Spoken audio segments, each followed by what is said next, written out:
There are things time cannot soften. The image of my daughter standing in the doorway of that shelter, her two children pressed against her sides like frightened animals, her left eye swollen nearly shut. That image lives in me the way a splinter lives under skin. You stop noticing it until something presses down, and then the pain is as fresh as the first day. My name is Walter. I am 67 years old. I spent 22 years as a combat medic, first in the Army, then as a trauma nurse at a Level 1 hospital in Chicago. I have held men together with my bare hands while waiting for the helicopter. I have watched people survive things that should have killed them, and I have watched good people die from things that should have been nothing. I know what broken looks like from the outside. I know what it sounds like when someone is pretending they are fine. My daughter, Renee, was pretending she was fine. She had been pretending for 3 years. Before we go further, tell me in the comments where you are listening from. I want to know who is in this room with me tonight. It started with a phone call I almost did not answer. I was out back on a Tuesday evening in late November, stacking firewood before the first hard freeze, when my cell phone buzzed against the porch railing.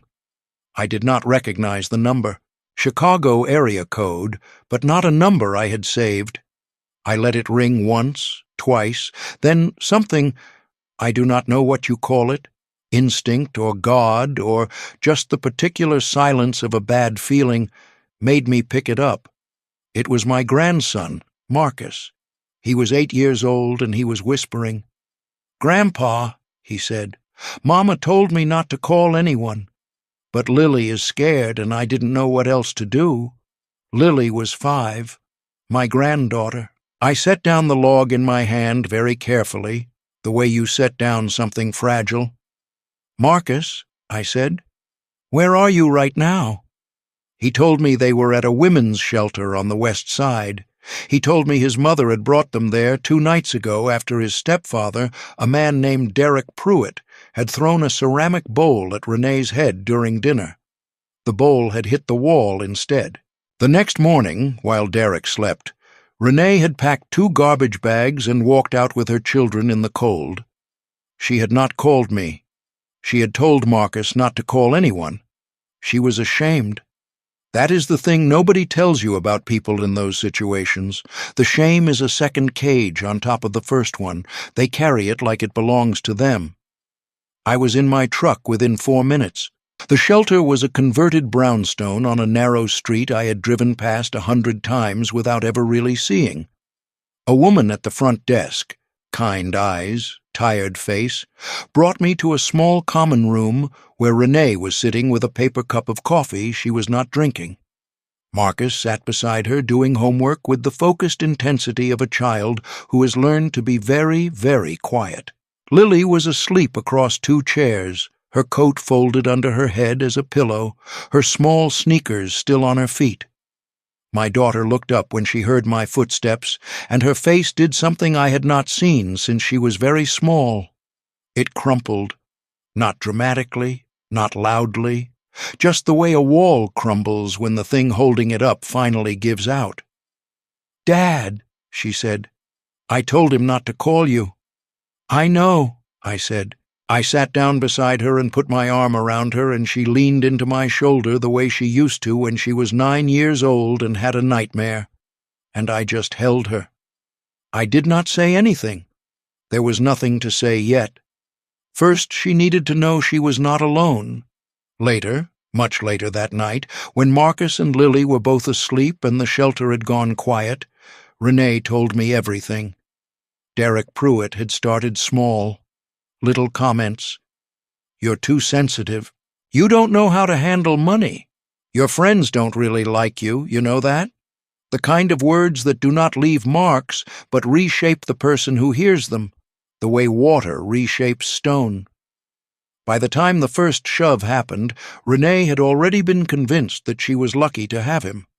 By the time the shoves became something worse, she had no one left to call.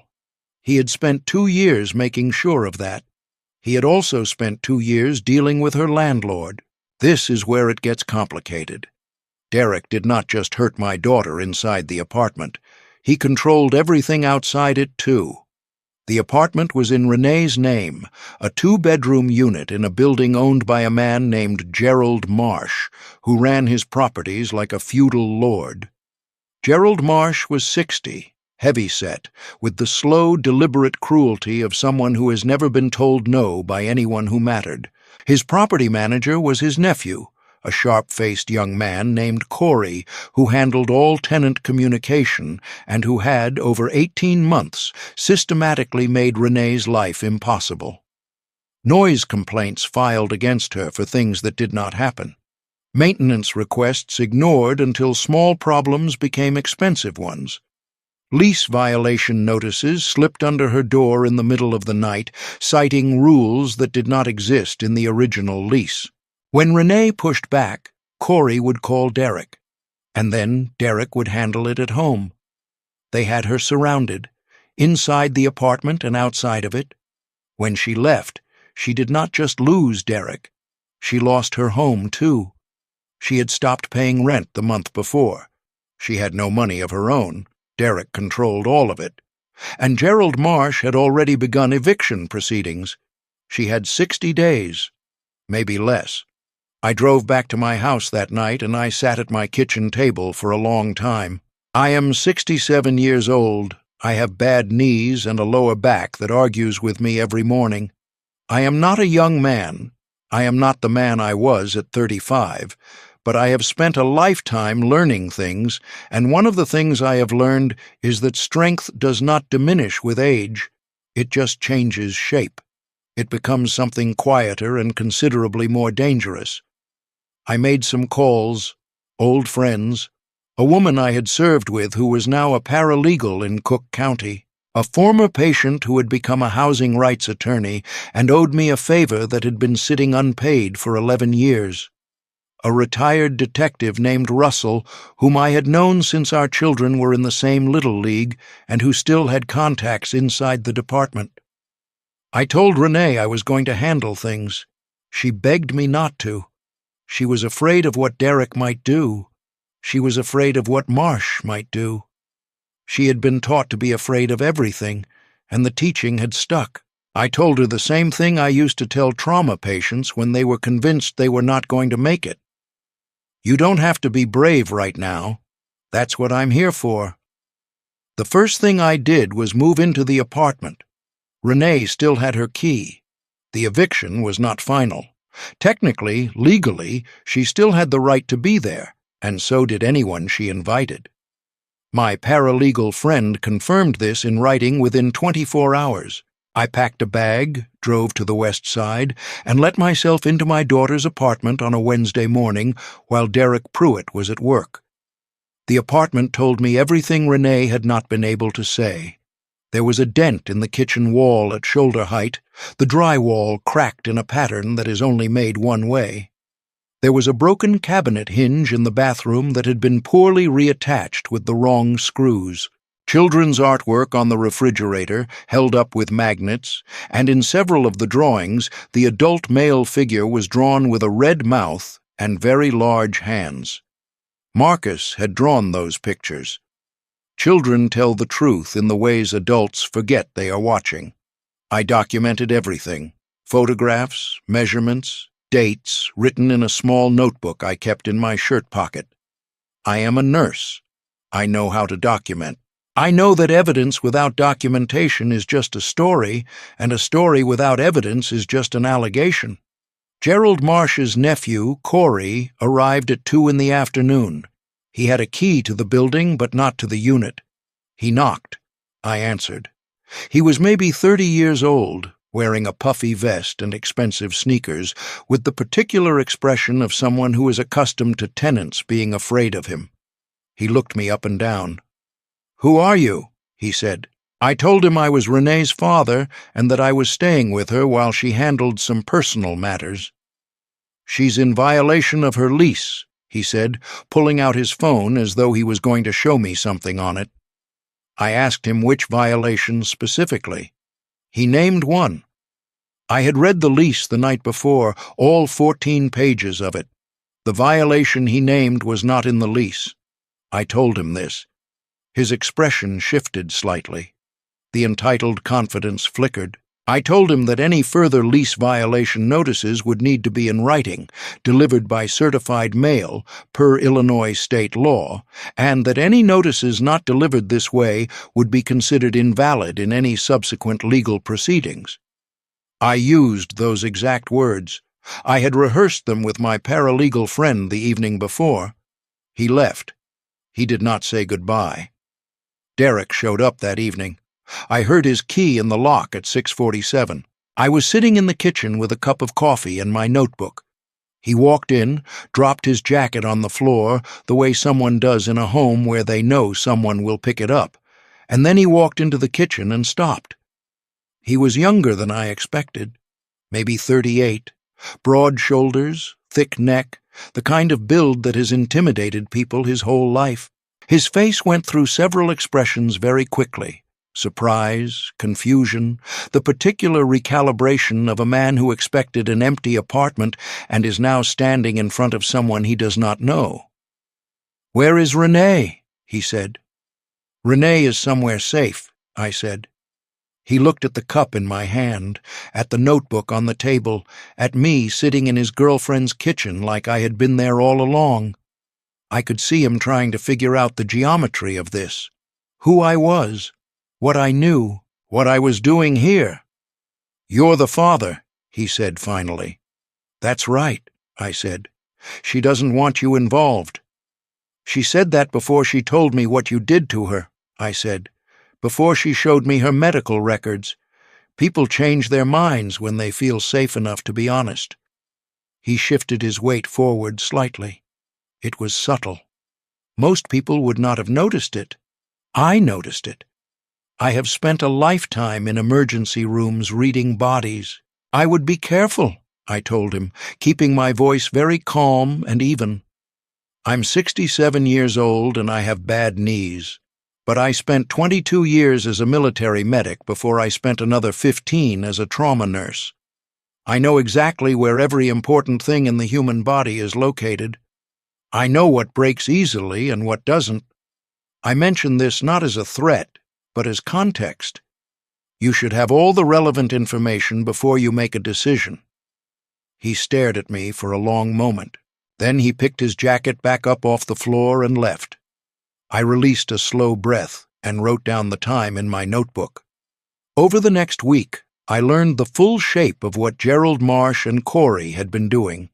My housing attorney friend, a sharp, quiet woman named Patricia, pulled the records on every lease violation notice that had been issued to Renee's unit over the past 18 months. 11 notices.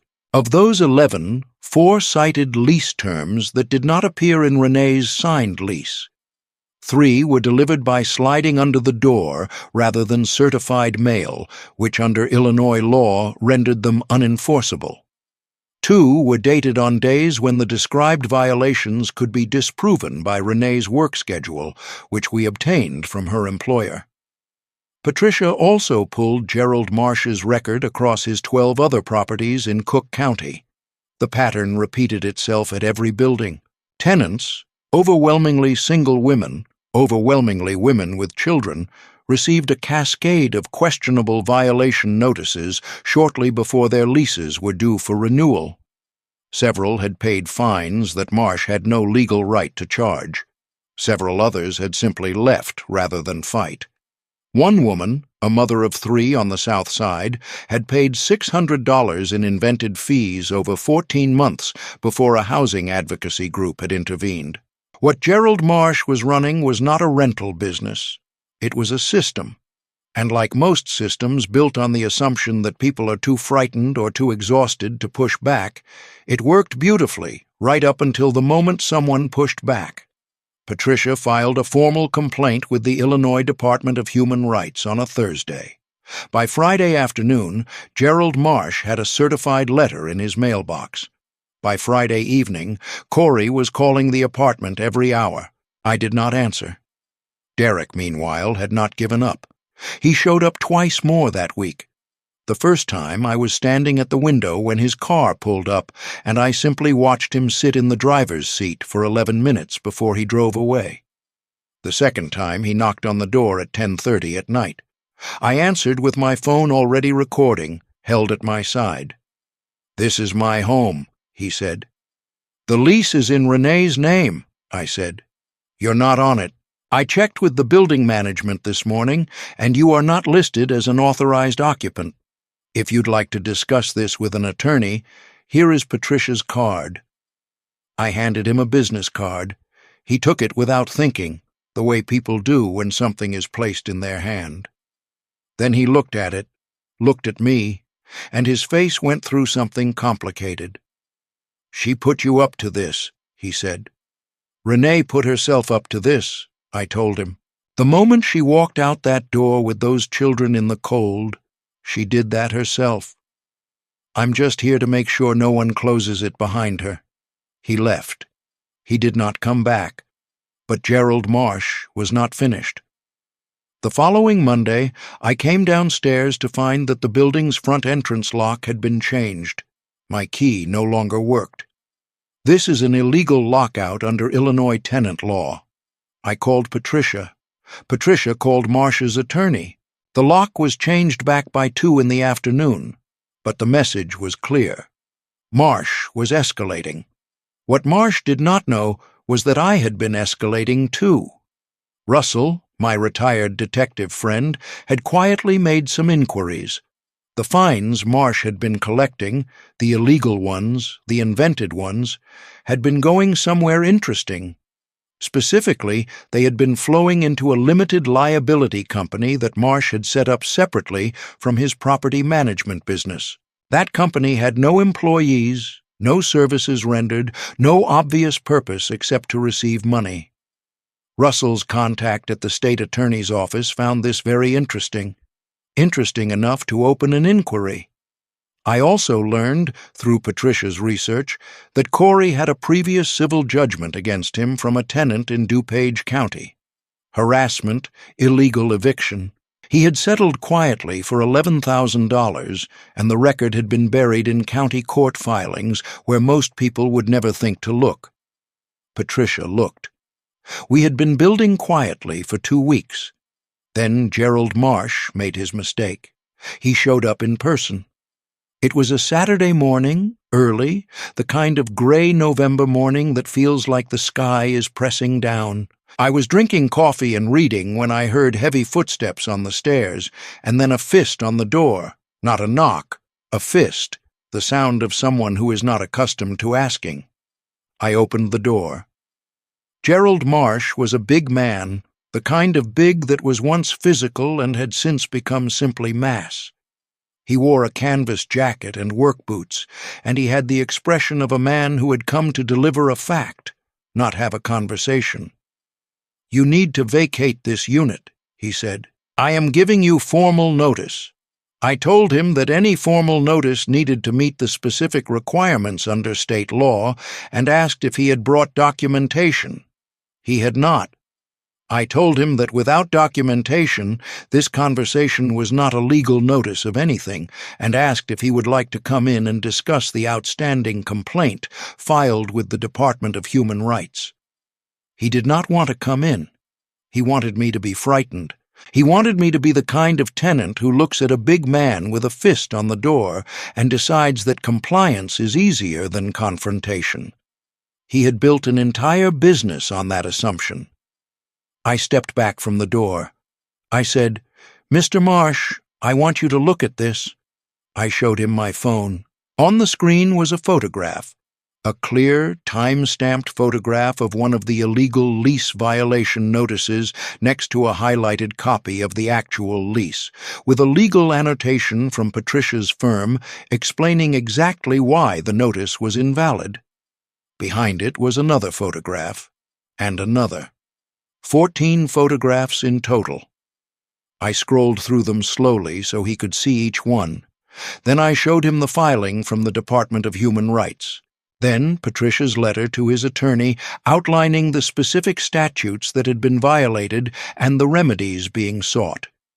Then a copy of the DuPage County judgment against Corey, which Marsh had apparently not known Patricia had found, because his expression changed when he saw it in a way that was very telling. Then I showed him the last document, a letter from the state attorney's office acknowledging receipt of information related to potential financial fraud involving a limited liability company registered in his name.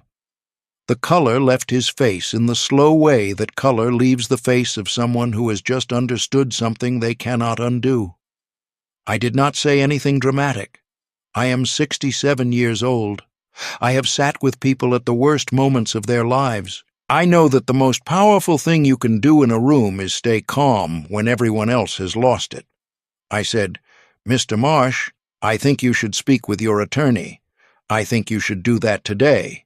And I think when you do, you should tell him everything, including the LLC." He left. He did not come back. 3 weeks later, Renee's eviction proceeding was dropped.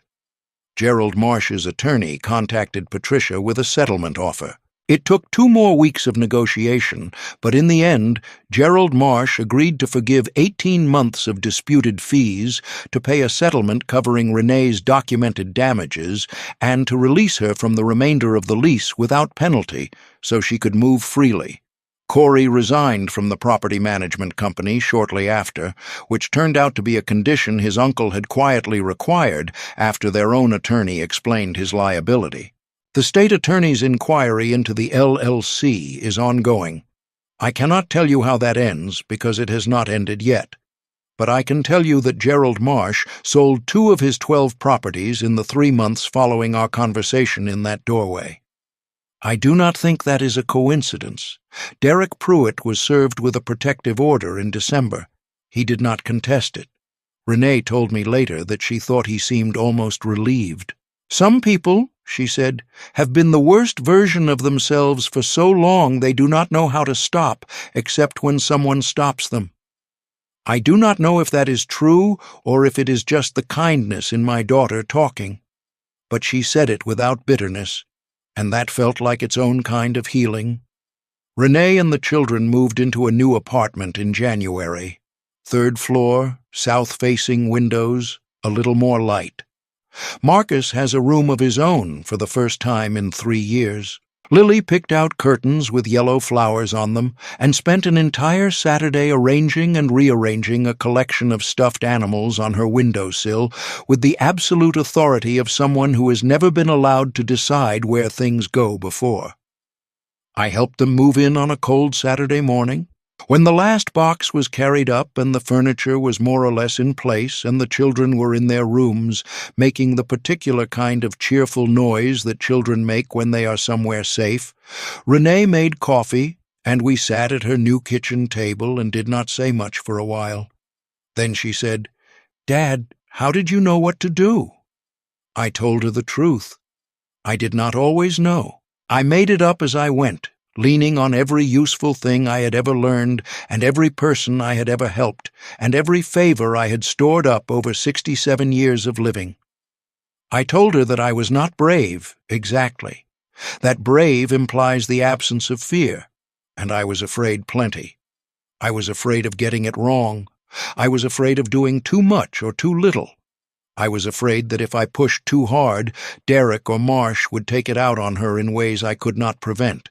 But I was more afraid of doing nothing. She put her hand over mine on the table, and I looked at my daughter.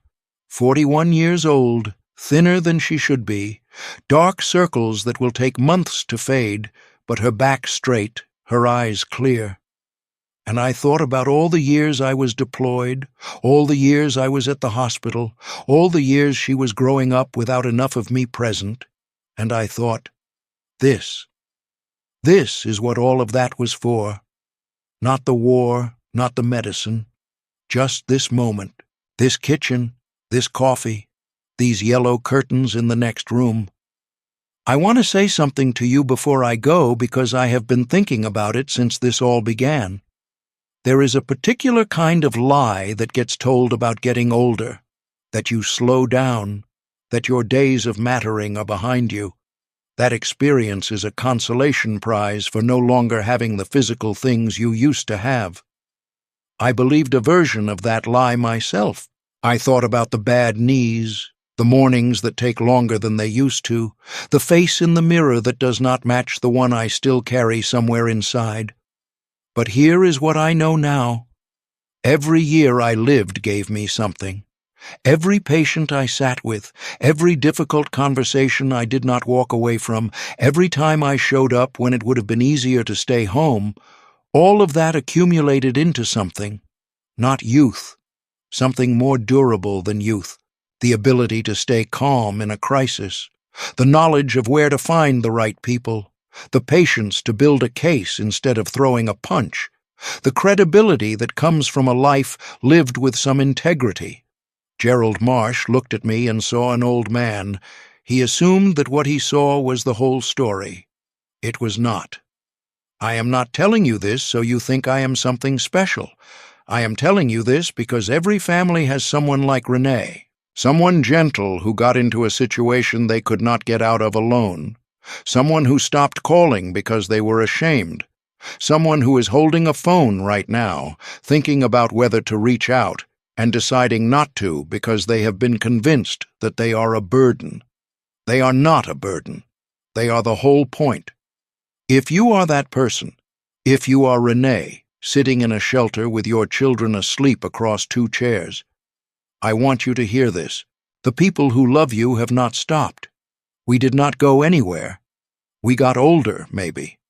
We slowed down in some ways. But there are things that age sharpens instead of dulls, and the one at the top of the list is knowing exactly what matters and exactly what we are willing to do for it. Call us. Let us show you what 67 years of living is actually worth. If this story made you think of someone in your life who is carrying something they should not be carrying alone, share it with them. You do not have to say anything. Just let them hear it. And tell me in the comments, when was a time that someone older, someone you underestimated, showed up for you in a way you did not expect? I want to hear your stories. Every voice in this room matters. Thank you for being here with me tonight. I am Walter, and this has been Voices of Uncle Walter.